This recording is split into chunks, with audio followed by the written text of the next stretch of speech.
സങ്കടകരമായ വാർത്തയിലേക്ക്. യുക്രൈൻ ഷെല്ലാക്രമണത്തിൽ തൃശൂർ സ്വദേശി കൊല്ലപ്പെട്ടതായി ബന്ധുക്കൾക്ക് വിവരം ലഭിച്ചു. നായരങ്ങാടി സ്വദേശി കാങ്കിൽ ചന്ദ്രന്റെ മകൻ സന്ദീപ് 36 വയസ്സാണ് മരിച്ചത്. MS ലിഷോയ് നൽകും വിവരങ്ങൾ. ലിഷോയ്, എന്നാണ് സന്ദീപ് റഷ്യയിലേക്ക് പോകുന്നതും ഇവിടെയാണ് ജോലി ചെയ്തിരുന്നതും? നാട്ടിലേക്ക് ദുരന്തം സംബന്ധിച്ച് ഔദ്യോഗിക അറിയിപ്പ് എത്തിയതെങ്ങനെ? ചാലക്കുടിയിലെ ഏജൻസി വഴി ഏപ്രിൽ 2-നാണ് സന്ദീപും മലയാളികളായ മറ്റ് 7 പേരും റഷ്യയിലേക്ക് പോയത്. മോസ്കോയിൽ ഒരു റെസ്റ്റോറന്റിൽ ജോലിക്കെന്നാണ് വീട്ടുകാരോട് പറഞ്ഞിരുന്നത്. പിന്നീട് സന്ദീപിന് വീട്ടുകാരുമായി ബന്ധപ്പെടാൻ കഴിഞ്ഞിരുന്നില്ല. അതിനിടയിൽ പിന്നീട് സന്ദീപ് വീട്ടിലേക്ക് വിളിക്കുകയും ഫോണും മറ്റ് രേഖകളും ഉൾപ്പെടെയുള്ളവ നഷ്ടപ്പെട്ടതിനാലാണ് വിളിക്കാൻ കഴിയാതിരുന്നതെന്ന് പറഞ്ഞു. അതിനിടയിലാണ് ഇപ്പോൾ മറ്റൊരു വിവരം വന്നിരിക്കുന്നത്.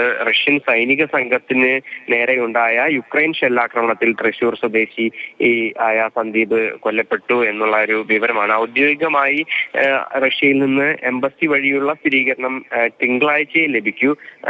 റഷ്യയിലുള്ള മലയാളി സംഘടനകൾ ആണ് ഇക്കാര്യം അറിയിച്ചിരിക്കുന്നത്. സന്ദീപ് ഉൾപ്പെടെയുള്ള 12 പെട്രോളിംഗ് സംഘത്തിലുണ്ടായിരുന്നവരും കൊല്ലപ്പെട്ടിട്ടുണ്ട്.